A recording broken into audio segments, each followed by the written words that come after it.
Assalamualaikum warahmatullahi wabarakatuh. Waalaikumsalam warahmatullahi Waalaikumsalam. wabarakatuh.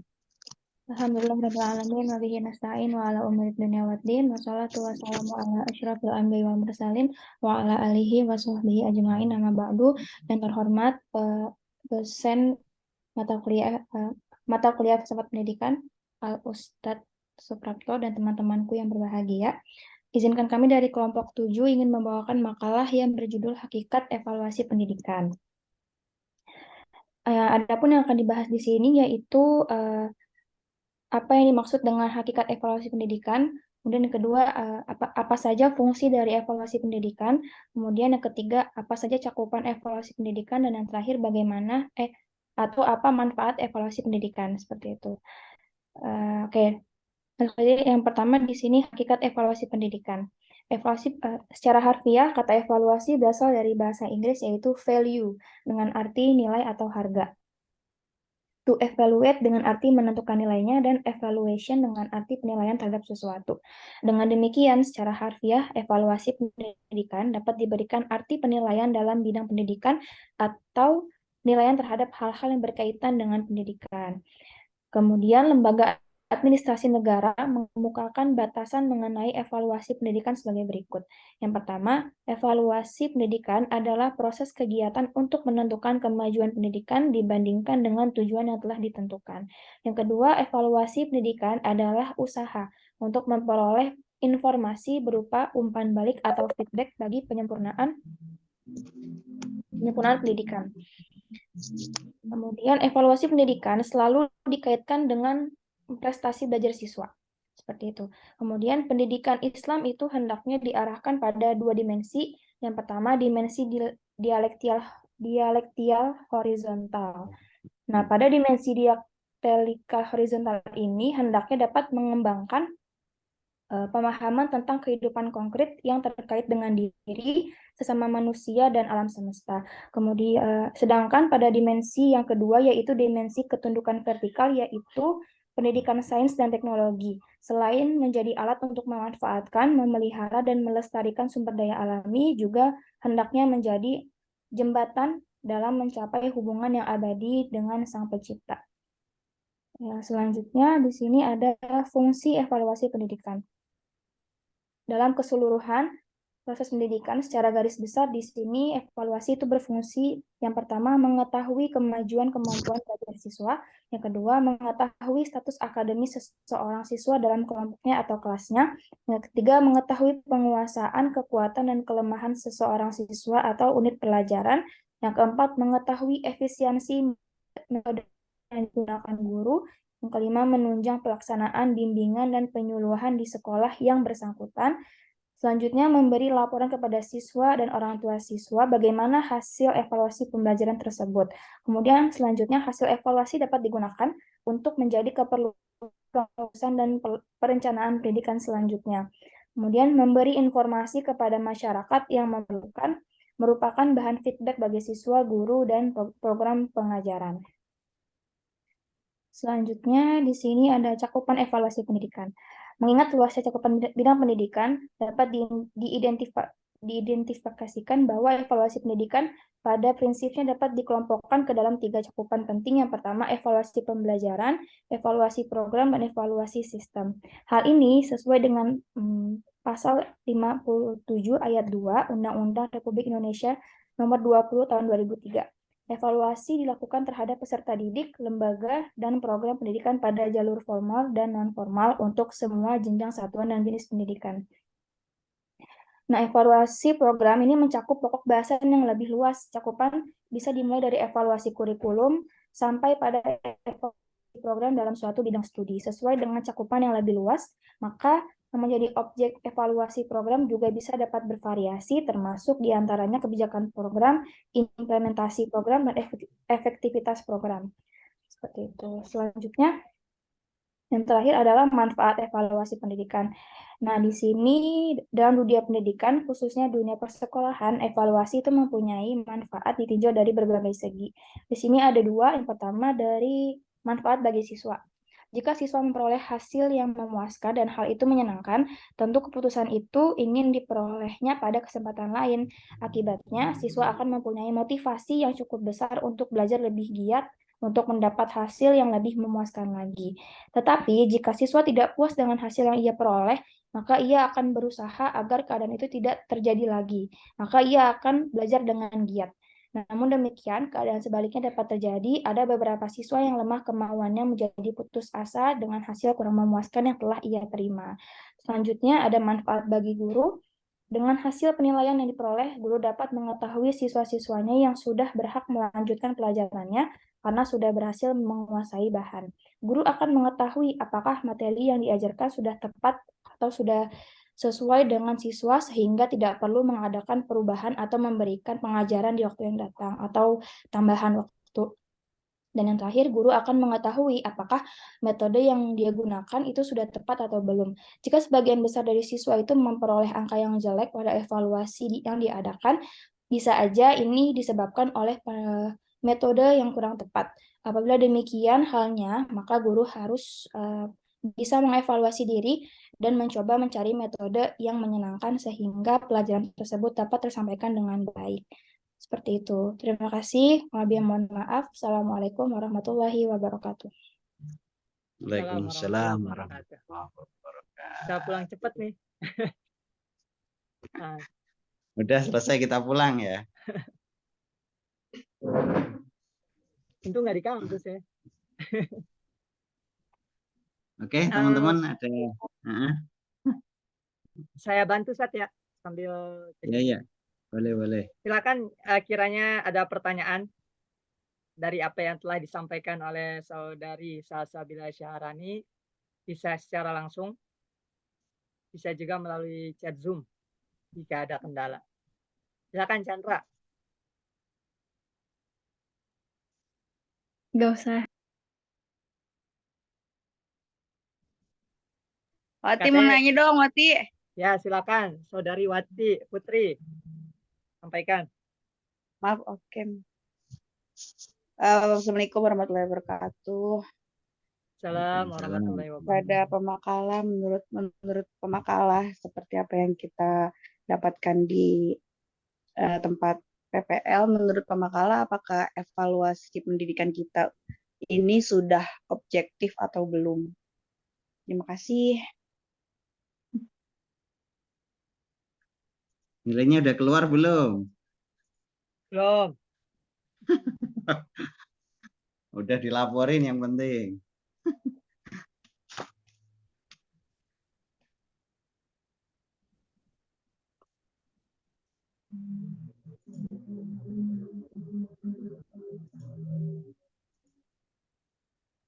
Oke, baik. Makasih, Wati. Mau dijawab langsung atau menunggu pertanyaan lagi, Salsabila?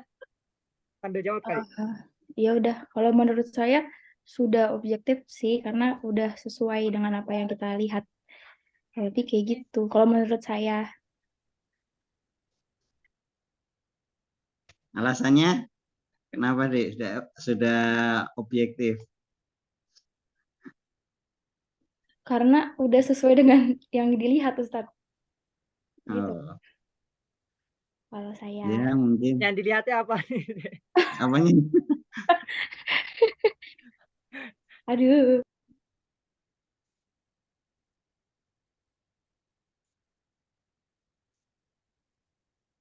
Awas Putri, kayaknya ada dendam sama Salsabila nih di tempat PPL. Enggak, kita kan bestie. Mama suka gitu deh. Iyalah.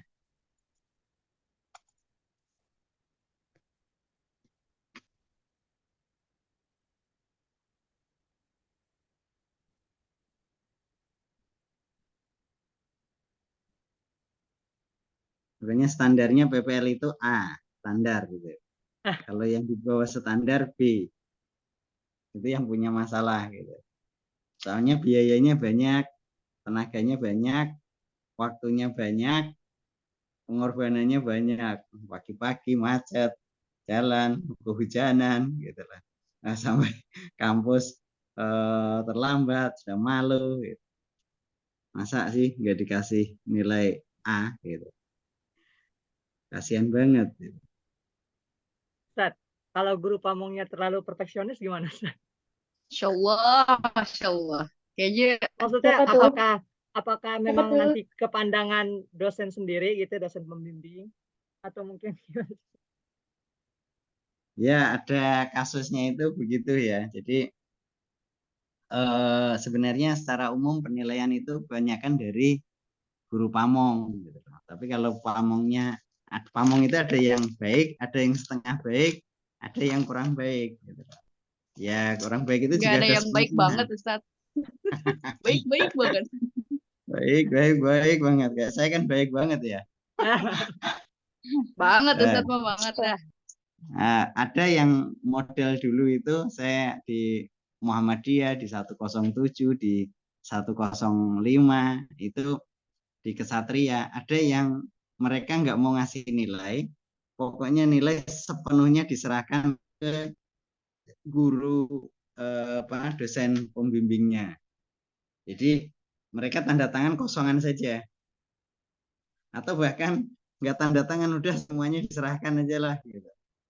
Diserahkan ke ini, ke pembimbing. Ada yang memang mereka menilai tapi ya dengan agak canggung karena baru atau mungkin standarnya berbeda. Jadi minimal tapi di atas nilai 8 lah tanda tangan gitu.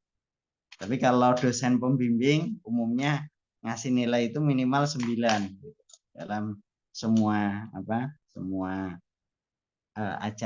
itu tes PPL. Jadi nanti nilainya tetap umpama dari pembimbing, dari guru pamong kurang dari, ada yang awal-awal misalnya kurang dari 8, ya dia ditambal dengan nilai dari evaluasi itu, karena 6 kali dari guru pamong, sekali dari guru dosen pembimbing. Itu rumusannya sebenarnya gitu. Nah, cuma realitasnya di lapangan kadang kalau yang baik ya minta ke guru pembimbing, dosen pembimbing. Kalau yang setengah baik dia ngasih nilai sekedarnya. Ada yang baik banget gitu loh. Baik banget itu ya dikasih nilai banyak-banyak gitu. Yang Monik itu kan nilainya saya lihat bagus semua itu, meskipun gurunya katanya judes. Kan judes itu di awal, kan di akhir kan orangnya romantis, saya bilang gitu. Ya, Ustaz, Kayak Mas Ilyas. Ya Monik ya.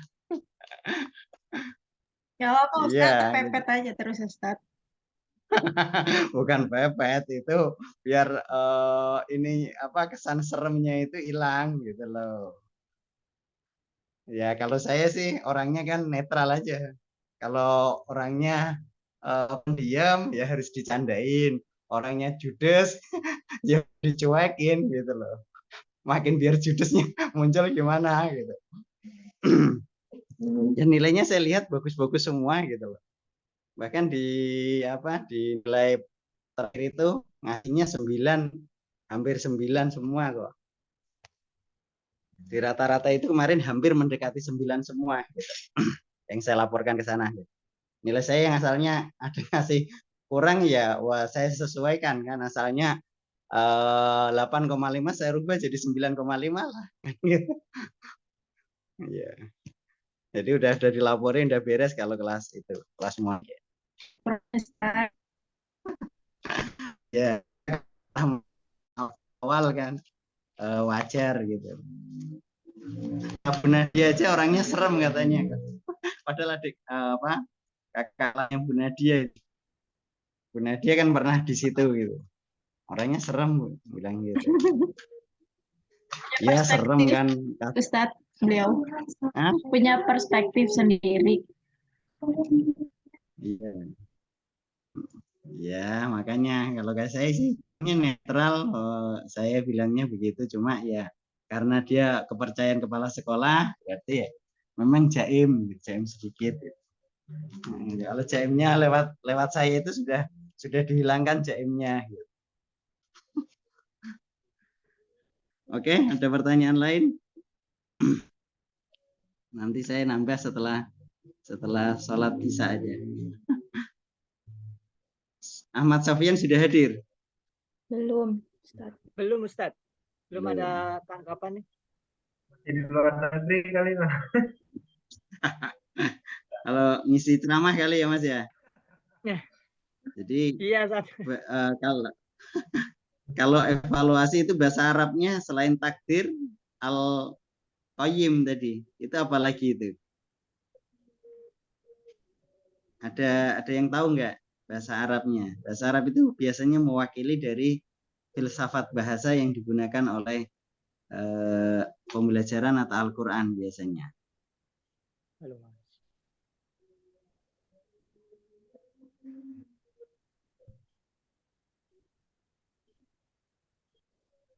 Tiga mana?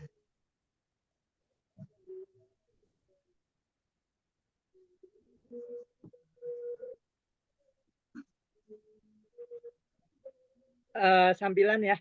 Mungkin ke Salsabila.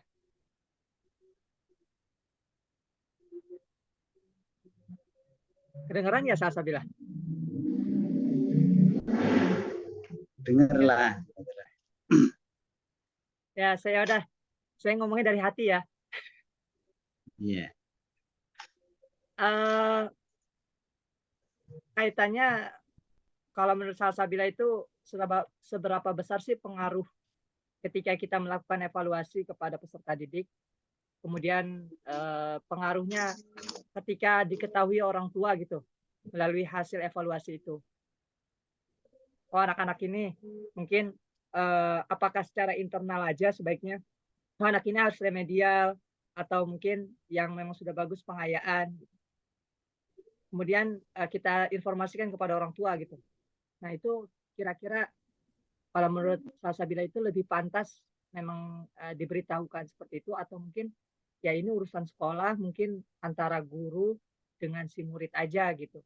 Kalau menurut Salsabila seperti apa gitu? Sepantasnya atau sebaiknya bagaimana? Karena kan khawatir nih, rasanya ada murid saya gitu. Pak, jangan kasih tahu ke orang tua ya Pak ya. Kalau saya kan biasanya saya share gitu. Bahkan sampai analisis soal-soalnya tuh, analisis indikator soal, biasanya saya share tuh, biar anak tahu kesalahannya di nomor berapa gitu. Tapi ada yang bilang kayak gini, Pak jangan di-share Pak ya. Kenapa emang? Nanti saya takut diomelin, gini-gini. Gitu. Iya. Walaupun dia nilainya lumayan gitu, dikategorikan lumayan, tapi dia masih belum sesuai target orang tuanya gitu. Akhirnya ya udah saya nggak share di grup, hanya internal aja gitu. Kalau pandangan dari Salsabila gimana? Kasih. Kalau menurut saya penting sih buat dikasih tahu karena kan kadang tuh orang tua cenderung kayak cuek gitu ya sama anaknya gitu. Apa mungkin dia kurang ngerti gimana? Apa kan kadang tuh beda kondisi di sekolah sama di rumah tuh beda kadang. Nah, makanya kalau menurut saya sih penting untuk dikasih tahu supaya orang tuanya ngeh, oh begini kemampuan anak saya begini gitu. Kalau misalkan nilainya jelek, ya artinya bukan hanya tugas guru aja sih sebetulnya, orang tua pun juga harus bisa bekerja sama untuk dalam pembelajaran tersebut seperti itu. Kalau menurut saya seperti itu. Berarti catatannya ada pengaruh ya antara ketika kita memberitahukan kepada orang tua gitu. Iya, kurang lebih seperti itu.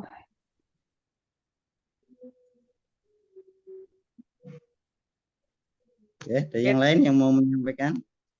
Membantu Mbak Salsa atau mau nanya lagi? Jadi dalam bahasa Arab itu salah satunya itu kata yang dipakai untuk evaluasi itu dari kata qawama, yaitu takwim ya. Takwim itu kan artinya membentuk. Dia juga maknanya artinya qawam itu meluruskan. Jadi meluruskan yang salah atau meluruskan yang bengkok dan menjadikan sesuatu sebagaimana seharusnya, bukan sebagaimana yang ada ya. Jadi dalam evaluasi itu selalu menunjukkan kepada dua hal. Intinya itu kepada satu proses, bagaimana proses berjalan. Kemudian yang kedua itu kepada hasil ya. Penilaian itu selalu mengacu kepada dua hal tersebut. Kadang prosesnya bagus tapi hasilnya tidak bagus. Kalau dalam sepak bola itu dari sisi permainan dia menguasai ball position. Jadi mainnya bagus, rapi, strategi berjalan, gitu loh. Kemudian tendangan ke gawang lawan juga banyak. Secara statistik dia menang. Itu berarti secara proses dia sudah benar. Tapi hasilnya, gitu loh. Hasilnya kok kalah, gitu ya. Misalnya kemarin ya Belanda sama Argentina atau mana Portugal sama Maroko misalnya. Dari sisi strategi sudah berjalan bagus, sudah dari sisi statistik sudah menang, tapi dari sisi hasil itu terkadang tidak sesuai dengan harapan. Itu juga perlu dievaluasi. Nah, kalau dari sisi sepak bola, kalau penalti berarti mungkin pelatihnya milih penendangnya itu satu yang belum berpengalaman atau yang memiliki mentalnya itu kurang terasah. Itu bisa dilihat dari situ. Kalau teman-teman penggemar sepak bola ya. Kalau dari sisi guru, gitulah. Evaluasi itu melibatkan banyak hal ya. Misalnya saja ketika seseorang sudah terjun dalam dunia pendidikan, ada seluruh unsur yang harus dipahami dan dilihat secara komprehensif. Ya. Misalnya, ini sebentar.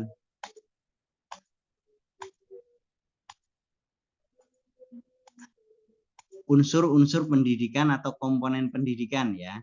Misalnya tujuannya sudah ditetapkan, materinya, gurunya, siswanya, metodenya, medianya, sumber belajarnya. Nah, evaluasi itu berkaitan dengan seluruh komponen atau sistem dalam pembelajaran. Bisa tujuannya bagus, materinya bagus, gurunya bagus, siswanya yang kurang sedikit tanggap gitu loh. Kenapa gitu loh? Misalnya mereka berasal dari orang-orang yang memiliki latar belakang perekonomian agak agak terbelakang misalnya. Bisa jadi. Atau sebaliknya, siswanya sudah bagus tapi gurunya yang kurang ya. Atau gurunya bagus, siswanya bagus, metode yang dipakai itu tidak memungkinkan karena medianya belum terpenuhi atau belum disiapkan atau memang fasilitasnya masih terbatas. Nah, minggu kemarin itu saya hari Sabtu saya nge-MC di sekolah internasional yang ada di Depok, namanya Zamzam Siva Boarding School ya. Dia posisinya di depan ITC Margonda. Jadi kalau teman-teman dari para pasar Minggu itu nanti ada sebelah kanan terminal Depok, terminal Margonda, ada ITC, sebelah kirinya kemudian kantor kabupaten ya kalau di situ Depok. Terus di depannya ada Polres. Setelah Polres itu ada turun gitu, ada gerbang belum jadi, nggak turun, tapi di belakang itu ada sekitar berapa ya? 34 atau 35 lantai. Itu lantai 1, 2, 3 itu buat buat parkir. Kemudian lantai lantai 1, 2 buat parkir, lantai 3 itu buat resepsi, lantai 4 saya nggak tahu, lantai 5 sampai 29 itu dipakai untuk boarding school. Dan bayarnya saya lihat dan saya tanyakan langsung ke pengelola gedungnya itu, ternyata sampai 70 juta untuk SMP sama SMA. Makanya sama untuk kebutuhan tidur, makan, dan lain-lain itu 8 jutaan. Gitu. Saya lihat, oh kalau di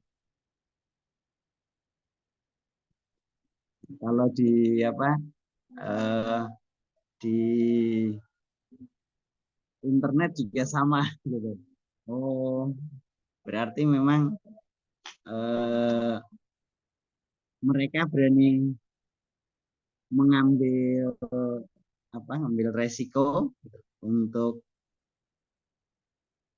bentar ya.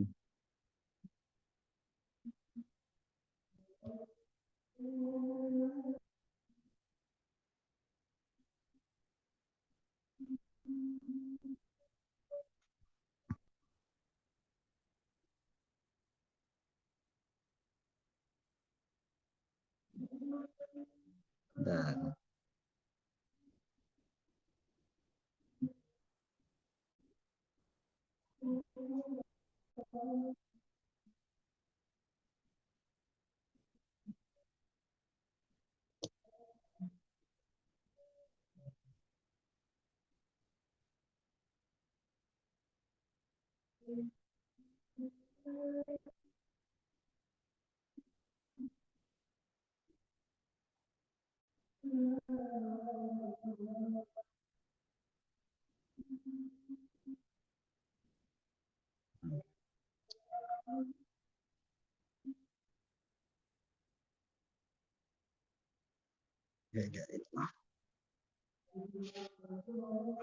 Oke, kita lanjutkan ya.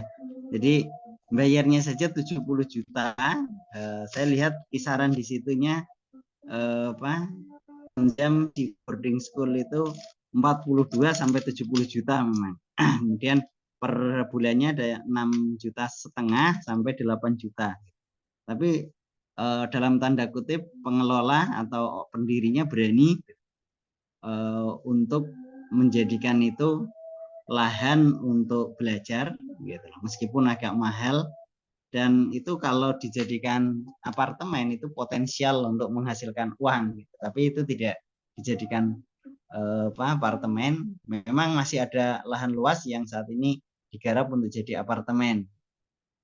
Itu salah satu sekolah termahal di Indonesia, memang tarafnya internasional dan muridnya juga tidak banyak karena yang bisa membayar gaji uang segitu sebulan itu orang-orang tertentu gitu. Kita satu semester 7 juta atau 6 juta itu juga sudah kewalahan gitu, satu semester itu 1 bulan gitu. Ya, jadi melibatkan semua melibatkan semua unsur, dia dari tujuan, materi, guru, siswa, metode, media, sumber belajar, yaitu semuanya nanti mengacu pada satu kesatuan yang akan dievaluasi. Jadi evaluasi itu hakikatnya dia meluruskan proses yang berjalan dan kemudian melihat hasil yang didapat. Jika prosesnya bagus, hasilnya tidak bagus, berarti ada yang salah. Atau sebaliknya, hasilnya bagus tapi prosesnya jelek. Maka dalam Islam itu selalu menekankan dua hal.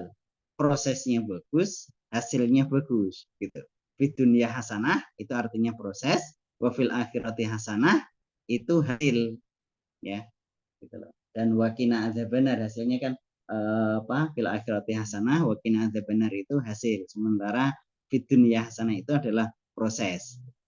Dua-duanya ditekankan dan dibenarkan. Ibaratnya istilahnya kulit penting, isinya pun penting. Kalau misalnya dapat durian tapi tidak ada kulitnya, itu kemungkinan kecil untuk dimakan, kecuali lapar banget. Dapat cewek gitu, cantik, tapi nggak waras gitu loh. Kira-kira dilamar nggak? Dapat orang ganteng gitu loh, tapi dia sedikit kehilangan akal warasnya.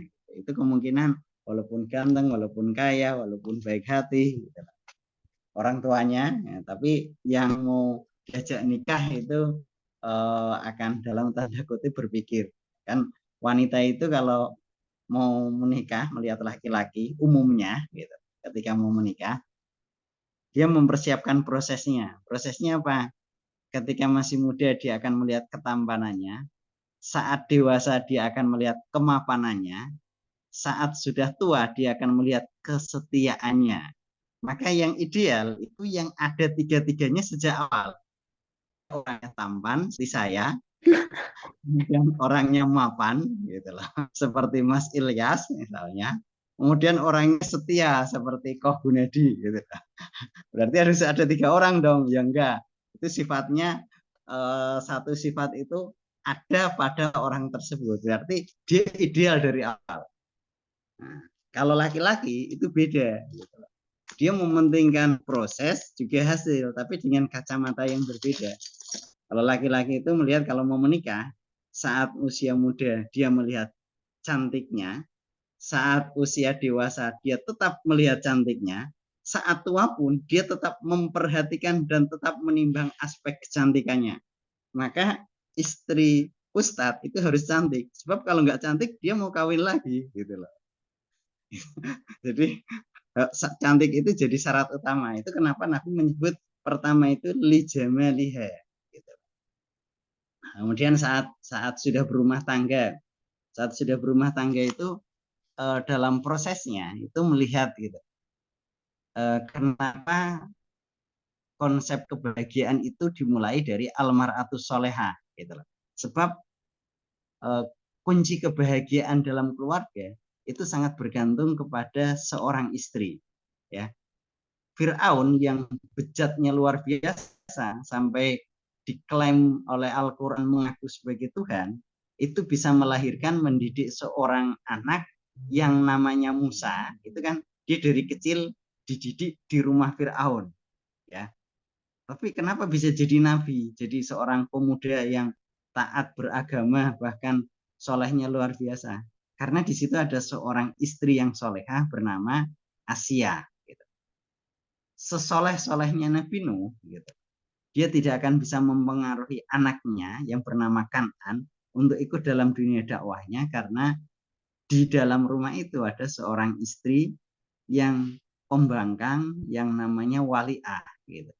Jadi ketika anak berbeda pendapat dengan ayah, gitu, itu yang paling didengerin ibunya. Kalau ibu dan ayah berbeda pendapat, itu yang didengerin ibunya.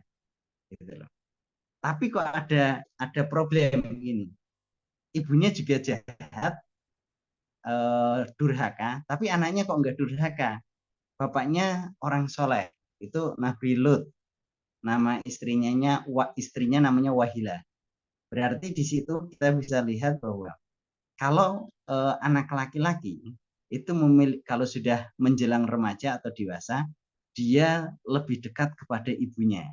Sementara anak perempuan itu memiliki kedekatan secara psikologis kepada ayahnya. Tapi sekali ayahnya menyakiti, atau mengecewakan dirinya, misalnya meninggalkan ibunya, kawin lagi misalnya, tidak mengurusi dia dan adik-adiknya, itu dia akan kecewanya luar biasa sampai ibaratnya diubun-ubun. Gitu. Itu rahasianya, itu proses gitu loh. Hasilnya ya nanti gitu. Itu dalam proses dalam kehidupan itu melihatnya di situ. Oke teman-teman, kita salat dulu ya. Sudah ini, nanti kita lanjutkan. Masih ada waktu setengah jam. Ya, saya lagi di masjid kok. Tadi agak terlambat karena dari rumah ke masjid. Ya, kita salat dulu ya. Kita 15 menit, nanti kita lanjutkan. Ya, Ustaz. Salsa sambil nunggu Ahmad Sofyan ya. Kan pasangannya belum datang. Ditungguin, Ustaz. Nggak usah ditungguin.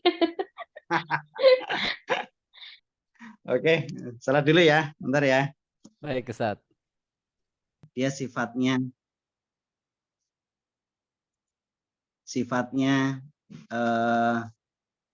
meliputi seluruh sistem, dari tujuan dievaluasi materi, guru, siswa, metode, media, sumber belajar, untuk meluruskan baik dari sisi proses maupun hasil. Proses berarti ada evaluasi yang dilakukan sejak harian atau mingguan. Nah, kalau evaluasi jangka panjang itu dilakukan pada akhir semester atau akhir tahun ajaran. Ya. Jadi kalau Al-Quran itu menggambarkan ada tujuan jangka pendek, itu fid dunya hasanah, ada tujuan jangka panjang wafil akhirati hasanah wa qina adzabannar. Evaluasi ada evaluasi proses, Nah, evaluasi hasil. Ibaratnya bahasanya sebenarnya sama, cuma dengan redaksi yang berbeda. Ya tadi, laki-laki dalam proses dia memperhatikan aspek fisik, makanya disebut lijamaliha. Pokoknya itu syarat utama. Kalau nawarin mau ngenalin cowok atau ngenalin cewek gitu loh. Ngenalin cowok dengan cewek itu syaratnya harus cantik gitu loh. Tapi ada cantik karena alamiah, ada cantik karena rasa. Jadi sudah ada rasa dulu. Jadi dia itu sudah ketahuan cantik setelah orang jatuh cinta, meskipun orangnya tidak begitu cantik. Karena cinta itu membuat cantik, kadang cantik membuat orang cinta. Gitu. Tapi dalam bahasa Arab itu berbeda, farkun kabirun. Gitu. Membuat cinta bisa membuat orang jadi cantik, tapi itu berbeda dengan cantik yang membuat orang cinta. Tapi intinya laki-laki itu baik dia dewasa, baik dia muda ataupun orang tua itu jadi syarat utama. Kalau wanita syaratnya tampan, mapan, dan kesetiaan. Itu idealismenya di situ. Oke, kemudian secara gamblang evaluasi itu kan proses mendapatkan informasi yang menyeluruh dan berkesinambungan tentang suatu proses ya. Dan hasil belajar sehingga dapat dijadikan penentuan dasar lanjutan untuk menentukan kebijakan. Jadi dia sifatnya menyeluruh dari A sampai Z itu akan dievaluasi, kemudian diambil nilai rata-ratanya. Apakah ini layak atau tidak? Seperti teman-teman tadi, nilai misalnya pembagian nilai di siswa, ini kok di bawah KKM atau sudah standar atau di atasnya. Atau hanya ada beberapa orang yang bermasalah. Gitu lah. Orang yang bermasalah itu berarti kalau bermasalah semua gitu. Dulu kan waktu ujian nasional diserahkan ke pusat itu masih ada ketika terjadi perubahan sistem ada sekolah banyak itu yang 100% itu tidak lulus. Semuanya nggak lulus. Nah, tapi di situ ada nilai yang ditunjukkan bahwa ketidaklulusan itu mencerminkan satu kejujuran ya, kejujuran dari baik peserta maupun gurunya. Ada yang 100% lulus tapi dikasih kunci jawabannya gitu loh. Jadi antara pengawas, guru, kepala sekolah, siswa itu sudah kerjasama. Udah kasih kunci jawabannya, tinggal ini gitu loh. Ada yang kayak gitu. Itu terjadi sekitar tahun berapa ya? Itu terjadi ketika ada perubahan evaluasi dari sistem satu sistem ke sistem lainnya tapi masih menganut ujian terpusat. Itu di wilayah Cianjur, guru saya yang punya pesantren Ma'al Maksum Al-Mardiyah itu yang terkenal kebersihannya nomor 1 di Jawa Barat, pernah itu ada satu kejadian itu. Tapi siswanya tetap dipuji karena mereka mengedepankan kejujuran gitu loh. Karena di sekolah-sekolah lain sistemnya begitu. Jadi ada kasus yang gurunya gitu loh, pengawasnya sama kepala sekolahnya semuanya lulus, nilainya bagus-bagus gitu loh. Karena memang setiap kelas, setiap ruangan dikasih kunci jawabannya gitu loh, disebar gitu loh. Jadi tinggal pengawasnya aja gitu. Pengawasnya ya pura-pura nggak lihat atau lagi makan bakso, makan soto di tengah. Itu masih berlaku gitu ya. Kemudian nih fungsi pembelajaran itu kan bisa ditinjau dari 3 pihak yang paling dominan. Satu dari siswa, satu bagi guru, bagi siswa, nanti ada ada beberapa poin manfaatnya, ada bagi guru, ada bagi lembaga atau organisasi pendidikan. Ya. Misalnya saja bagi siswa, nih, dia bisa mengetahui sejauh mana kemajuan belajarnya. Ya.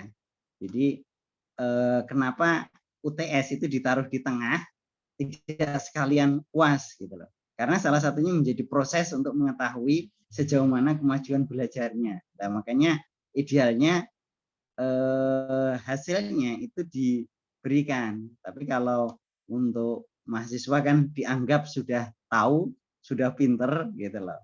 dia hanya sebagai bagian dari proses. Kemudian memberikan dorongan belajar. Kalau saya di UIN Semarang itu UTS itu sepenuhnya diserahkan kepada dosennya. Apakah ada atau tidak ada itu terserah dosennya, Mas Yan. Gitu.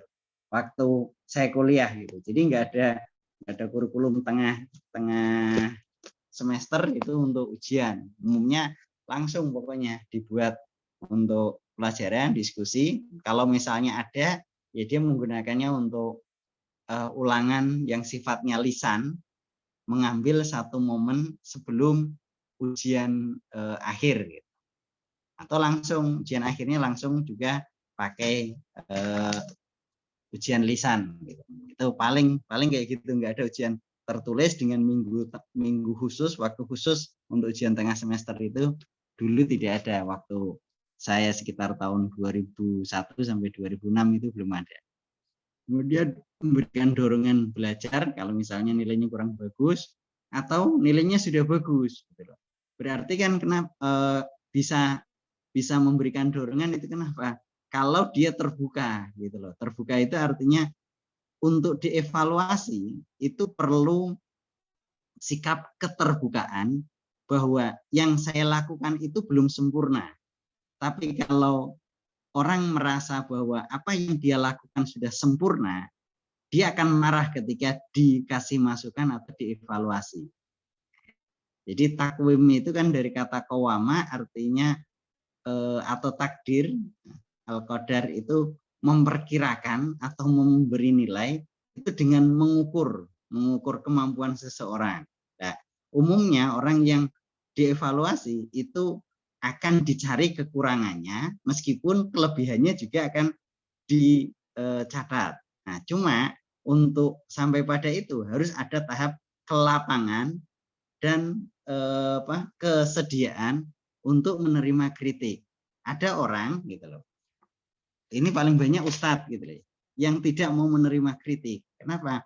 Karena memang budaya kita itu menempatkan para kiai, para ustadz itu sebagai makomnya orang yang di atas, terhormat dan ibaratnya anti kritik.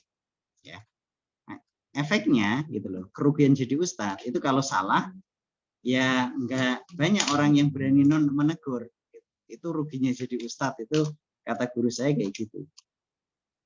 Beliau guru saya itu di muridnya Pak Quraisy itu yang punya pesantren daerah Cianjur sama Sukabumi, Klaten dan wilayah-wilayah di Solo dekat mana Tawangmangu juga ada, Gunung Kidul juga ada Islamic Centernya. Pernah ngimamin di satu wilayah Jakarta Pusat kalau nggak salah. Ketika membaca surat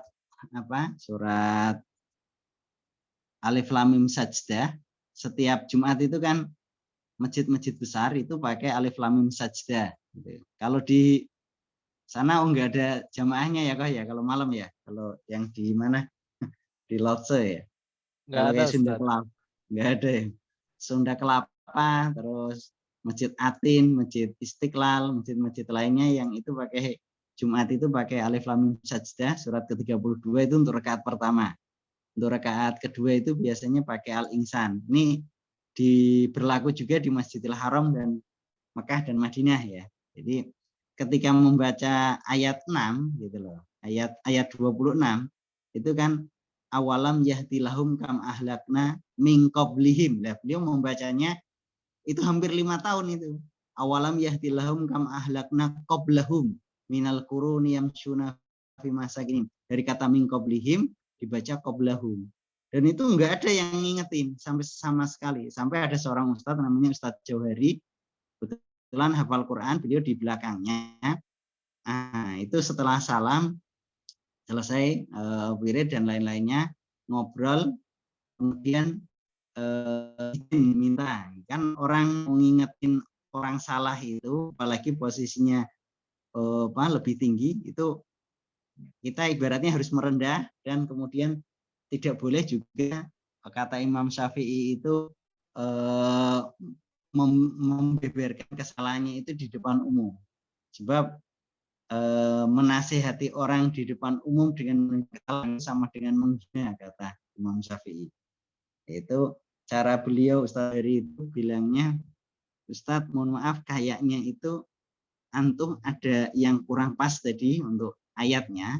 Coba kita lihat di dalam Al-Qur'annya. Buka Qur'annya gitu loh. Nah, dibaca. Nah, ternyata ada kata min yang hilang. Berarti selama 5 tahun, selama Jumat 5 tahun ngimami di masjid itu saya salah gitu. Dan itulah ruginya jadi ustadz. Kalau salah itu hampir nggak ada orang yang berani menegur, kecuali teman dekatnya atau ustadznya atau gurunya gitu. Apalagi ustadz yang dalam tanda kutip menutup diri. Ya, menutup diri itu artinya dia tidak terbuka, tidak punya teman, tidak punya kelompok, organisasi gitu ya. Kalau ada salah sedikit ya ini gitu loh, apa dikasih tahu malah marah gitu loh. Itu. Jadi evaluasi itu memerlukan kelapangan dada dan niat untuk sama-sama memperbaiki keadaan yang ada. Ya. Bentar, tadi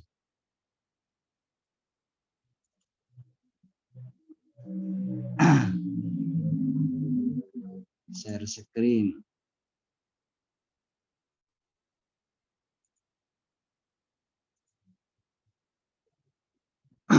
Oke.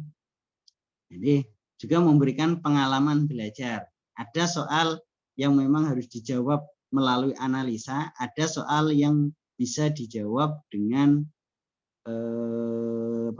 dengan teks. Nah, idealnya dalam pelajaran-pelajaran yang bisa menggunakan kontekstual itu guru juga memberikan soal yang tidak keluar dari materi, tapi tidak ada dalam buku jawabannya. Artinya menggunakan olah pikir dan olah rasa untuk menjawab itu. Sebab kita seringkali, gitu, apalagi sekarang pakai Google aja, gitu loh, online kan, pakai Google, pertanyaannya dibaca di Google itu muncul jawabannya. Gitu. Pakai Google ditulis bisa, pakai suara aja dibacain, tinggal di paste. Gitu. Nah, makanya kalau pakai Pak Didi Rosade itu pernah belajar metodologi penelitian di S1, ngasih tugas bikin proposal atau bikin satu makalah, misalnya konsep ideal, model pendidikan ideal gitu dalam pendidikan misalnya kayak gitu. Ternyata itu hampir 95% itu copy paste dari satu orang yang ngerjakan. Gitu. Nah, caranya bagaimana biar enggak kayak itu gitu loh. Ya sifatnya niru sih niru gitu loh. Artinya tapi jangan ketahuan gitu loh. Itu salah satunya itu adalah dengan memakai aplikasi Smodin tadi. Ya oke, satu orang yang mengerjakan gitu dibayar. Misalnya kayak waktu saya S2 itu juga gitu Mas. Dia harus tugas meringkas satu buku. Bukunya itu jumlah halamannya itu hampir 200-an. Bahasa Inggris lagi. Caranya bagaimana gitu loh. Curang diterjemahkan ke ini, belum ada Google terjemah, belum ada, diterjemahkan ke mana, ke penerjemah yang per halamannya kan 50 ribuan. Yaitu nanti tinggal orang masing-masing menggarap gitu ya, bukan satu orang. Jadi masing-masing menggarap berdasarkan hasil dari terjemahan itu dibaca. Itu hasilnya beda. Atau kalau teman-teman enggak, nanti ya pakai aplikasi Smodin ya. Nanti saya share ke Mbak Nisa ya.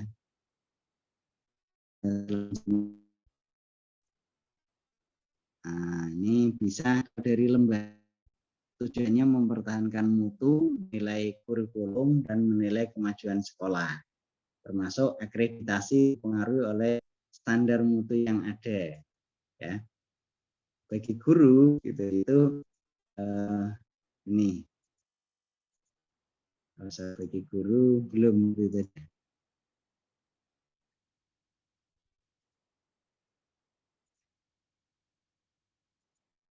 Belum ada.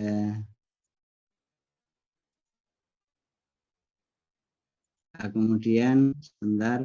Nah, ini kalau fungsi evaluasi sifatnya bisa formatif, bisa sumatif, bisa sifatnya seleksi, penempatan. Ya. Nah, formatif itu artinya memberikan umpan balik bagi guru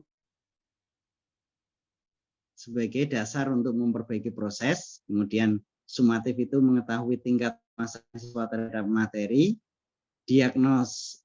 Diagnostik itu mengetahui latar belakang siswa. Ada yang nilainya jelek itu gara-gara salah satunya misalnya dia bisa ada waktu belajar karena sambil bekerja, atau dia punya adik banyak tapi tempat tinggalnya tidak memungkinkan, ya, atau orang tuanya sudah cerai, dia ikut dengan kakek atau neneknya. Nah, itu bisa ditindaklanjuti gitu loh. Kok nilainya jelek gitu loh. Nah, ternyata setelah dipanggil, kamu kok nilainya begini-begini. Nah, cerita. Nah, cerita itu kemudian dicek. Ngeceknya itu tidak harus guru sendiri gitu loh. Bahkan pihak sekolah bisa mengutus orang untuk mengecek kebenarannya, atau kadang kepala sekolahnya itu bisa langsung datang ke rumahnya. Nah, itu nanti akan dicarikan solusi bagaimana, ya. Itu sekolah-sekolah yang umumnya sekolah swasta. Kalau negeri dia agak sedikit cuek, ya, masalah dengan yang sifatnya diagnostik ini. Ada memang evaluasi itu kadang sebagai fungsi seleksi penempatan, itu biasanya untuk kalau ada lomba, kalau ada lowongan pekerjaan, itu sifatnya kayak gitu. Oke. Ini nanti bisa di-share untuk prinsip-prinsip dan lainnya. Itu intinya evaluasi itu dimulai dari diawali dengan penilaian.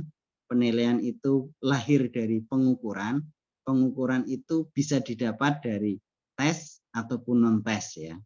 Jadi pengukuran, penilaian, evaluasi itu diawali dari tes, gitu. Tes kemudian dibuatkan standar ukuran. Ukuran itu baik berupa soal ataupun yang lainnya nanti diwujudkan dengan nilai. Nah, nilai itu kemudian diakumulasikan dengan yang lainnya untuk menilai dalam bentuk evaluasi. Jadi prosesnya agak panjang. Nah, tes itu misalnya dia bisa melakukan wawancara atau pertanyaan, atau membuat skala angka atau pengamatan atau catatan riwayat hidup. Itu bisa menjadi patokan untuk evaluasi. Oke teman-teman, kalau ada hal-hal yang mau ditanyakan boleh, atau sudah terlalu malam, udah lewat. Kalau Mas Chandra biasanya ikut kuliah lagi ya? Kuliah sebelah. Ya Ustaz, satu pelajaran lagi Ustaz. Apa Mas pelajarannya? Ngulang Mas ya? Enggak, kan kemarin saya cuti Ustaz. Ambil pelajaran mata kuliah yang belum diambil teman-teman. Mata kuliah apa Mas? Manajemen apa? Manajemen SDM Ustaz. Oh, manajemen SDM. Ya, ya. Yang ngajar siapa Mas? Absen ya? Pak Wiwin Ustaz. Pak Wiwin. Oh, Pak Wiwin. Gimana Bu? Gak bisa absen dari tadi, muter-muter. Pakai HP Pak. Nggak apa-apa. Saya nggak absen tuh. Semuanya yang hadir dianggap masuk lah Bu. Nggak absen, nggak apa-apa. Saya juga belum ngabsen. Saya buka juga males. Suka muter-muter. Mending kalau muter-muter nyari istri kedua sih dapat pahala. Muter nunggu loading gitu. Ya biarin aja lah Bu, gitu. Nggak dapat ya nggak apa-apa. Absennya besok jamak takhir gitu Bu. Kalau ditanya kenapa gitu loh. Ya wong loading terus ya Pak gitu. Jamak takhir kan boleh dalam syariat. Gitu. Bisa. Ya nggak apa-apa. Ya. Pemprov besok ikut Ustadz. Nah, semprot. Kayaknya enggak kayaknya. Ini saya lagi mau ini. Istri saya sudah 9 bulan Bu. Sudah lewat ini. Udah lewat 9 Khawatir. bulan. Iya, 9 bulan sudah lebih gitu loh Mas maksudnya. Jadi Anak berapa khawatirnya Ustadz? ya. Khawatirnya 10 bulan. Ustaz. Anak berapa Ustadz? Ini anak keempat Mas. Dulu kan saya tanya mau Dari istri istri yang 4 apa anak 4 gitu. Jadi Dari istri yang keberapa? Lancar dari istri Ustadz. yang pertama Bu. Amin. Semoga Ya, lancar. ya. Jadi minggu depan itu memang saya kosongin gitu loh. Saya juga kalau tanggal 24 ya kemungkinan kalau nggak minggu ini, minggu depan memang gitu loh. Tanggal 24 saya masih terima job, cuma minggu ini enggak karena feeling saya lebih besar minggu ini. Gitu. Tapi kalau tanggal 24 misalnya pas lahiran ya udah saya akan ini minta tolong ke temen lah. Insya Allah ada yang bisa lah kalau cuma nyari MC. Ini kalau semprov itu kan tanggal 17 Bu. Cuma ya kadang dikabari gitu. Cuma ya seringnya ya yang sudah biasa lah. Saya bilangnya gitu. Yang biasa itu paling ya Bu Eni, Pak Sahrul, Bu Ulfa, Pak Firdaus, terus paling Bu Nadia kalau yang diajak. Miss Yuli ujian kuliah kalau Miss Yuli. Kalau belum libur kayaknya masih di Bandung lagi kan. Miss Yuli Pak Dinil paling umpama bisa. Kemarin tapi enggak ini juga enggak ikut kayaknya. Pak Dinil itu. Masih di Turki kan, kalau dulu pernah ikut katanya sekali apa 2 kali gitu. Ya tapi intinya ya teman-teman kan cuma yang penting sudah ada materi lah gitu. Materi terus jangan kosong sama sekali ya. Artinya siapin mumpung ini kesempatan Mas untuk konsultasi, syukur-syukur nanti pulang tinggal nyempurnain ACC judul, milih gitu siapa gitu. Ya kalau bisa nggarap gitu, bisa nggarap sendiri ya udah gitu. Milih Pak Prapto aja, nanti saya tinggal ACC aja gitu. Pokoknya teman-teman garap bisa dipertanggungjawabkan. Tugas saya ACC udah tinggal maju gitu. Sama kasih nilai saya kasih 9,5 lah gitu. Emang boleh minta ya Ustadz? Enggak ditentukan. Boleh ngajukan sifatnya Bu, sifatnya ngajukan. Oh. Jadi ngajukan itu kan gitu. Kalau di S3 saya juga gitu. Jadi mahasiswa itu berhak mengajukan, tapi kalau misalnya kuota profesornya itu misalnya per bimbingan sampai hari ini dia sudah membimbing maksimal 50 ternyata sudah terpenuhi ya berarti harus ke yang lain. Tapi kalau masih kosong kita berhak mengajukan dan itu mesti biasanya kemungkinan besar di ACC. Gitu. Tapi kalau misalnya kan saya berkaitan dengan akidah akhlak ya. Berarti bisa dong. Ya, kan masih linear sama Ustadz ya. Ya, tinggal itu Bu. Kalau kuantitatif saya akan nanya dulu. Dia paham nggak itu untuk analisis SPSS-nya gitu. Kalau paham bisa bertanggung jawab. Gitu. Oh, kalau kualitatif saya siap, saya bilang gitu. Tapi kalau kuantitatif saya tanya itu gitu. Kalau bisa ya kebimbingan ke saya paling kadang cuma berapa kali itu kemarin yang kemarin anak kelas D angkatan 2018 itu hampir semuanya Bu bisa ujian cuma 1 orang yang tertinggal karena karena itu nikah. Tapi sudah ujian juga gitu. Dia cuma telat artinya kena denda bayar setengah itu 1 orang. Yang lainnya semuanya tepat waktu. Ya kalau sama saya yang penting teman-teman siap bisa bertanggung jawab soal revisi mesti ada, saya bilang gitu. Oke, saya ACC, saya kasih nilai 9 di atas mesti di atas 9 kalau orangnya waras gitu. Kalau orangnya nggak waras ya. Orangnya nggak waras ya. Udah, saya kartu Ustadz duluan deh. Ya, kalau saya biasanya nggak banyak Bu. Saya kan kalau Bu Eni itu sampai 50 mahasiswa biasanya, kalau saya paling 10 gitu loh. Kapasitasnya kan beda. Oke deh, saya charter Ustadz duluan lah. Mohon izin Ustadz, Ya biasanya udah. Gimana Mas? Saya mohon izin. janjiin ACC duluan lah Bu gitu. Sebelum Ibu maju sudah saya siap ACC. Kayak Pak Prof Aceng juga gitu Bu, dari maju gitu. Mana outline-nya gini. Ini siap ACC, siap bertanggung jawab di sidang enggak? Tapi yang penting di awal itu ini outline sama latar belakang, rumusan masalah sudah jelas, sudah disepakati, udah langsung garap aja sampai selesai gitu. Berarti saya pokoknya charter Ustadz ya buat Ya. Udah saya ACC dari sekarang lah Bu. ya. ACC langsung. Oke. Iya, saya Saya bilang berarti ACC langsung. mengajukannya ke Bu Maul apa ke Bu Eni, sekarang Bu Eni kalau di Dian itu kajur Bu, gitu loh. Kepala jurusan. Jadi saya yang ajukan ke Bu Eni gitu. Pakai surat nggak Ustadz? enggak, ngomong aja gitu. Oh gitu, oke. Ngomong gini gitu loh. Oh, gitu ya. Kalau selama jurusannya yang bagian tafsir gitu loh, saya siap gitu loh. Sekarang kan bagian tafsir, bagian Quran gitu. Bagian kualitatif, saya dulu sering dampingin Prof Aziz kan. Jadi modelnya itu, model Prof Aziz itu kalau menurut Gunahuda saya yang paling paham gitu loh. Kemauannya kayak apa gitu. Jadi kalau misalnya kualitatif, tapi kalau kuantitatif saya akan nanya dulu gitu loh. Banyak teman-teman yang agak meragukan gitu loh, dia nekat ngambil kuantitatif karena mengikuti mode gitu, model teman-teman yang lain kayak gitu. Ya udah. Gitu. Yang penting inilah gitu. Soal garap aja, selesaiin gitu. Nanti apa tanda tangan, kasih nilai. Terus ya maju ujian yang kemarin itu terakhir anak 2017 itu namanya Fahri, dia udah 2 tahun bimbingan ke Pak Sahrul itu belum lulus.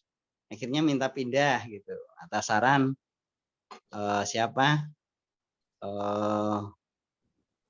bapaknya sama kebetulan bulenya itu kan pengawas di mana di Jakarta Timur, teman kuliah S2 saya gitu. Ya akhirnya ini saya terima gitu meskipun ya saya agak keberatan sebenarnya. Nah, Soalnya akhirnya saya kan itu Ustadz agak harus ngejar karena kan saya kemarin sempat cuti kan, jadi maksudnya biar bisa ngejar itu aja PPL saya ekuivalen, rencananya mau ekuivalen. Iya gitu aja Bu, cara aja gitu, pokoknya jadi, langsung garap gitu. Cuma Udah, ini bingung kalau nyari buku, itu buku beneran ya maksimal 10 harus dibawa? enggak lah, itu secara teori. Ya nanti kalau ditanyain waktu ujian sumbernya mana, lah itu biasanya yang nanyain itu ya Pak Dinil kadang nanya gitu loh. Tapi yang penting kayak tadi saya pakai aplikasi Semodin, kata-katanya ini gitu loh. Kemudian dirubah gitu loh. Pakai Semodin itu kayak Google terjemah Bu. Jadi dari paragraf asli yang kita copy paste, dia akan menggarap merubah sendiri. Cuma kadang harus dibaca ulang. Soalnya kadang kata-katanya ada sedikit kurang bisa dipahami, tapi kadang juga bagus gitu loh. Nah, amati, teliti, dan modifikasi, istilahnya ATM gitu kalau dalam bahasa ilmiahnya itu. Saya jadi semangat nih jadinya nih. Asik. Oke, yang lain kalau mau pesan ya boleh gitu. Saya ACC sebelum menggarap sudah saya ACC. Kan saya orang baik Bu, gitu, dari dulu.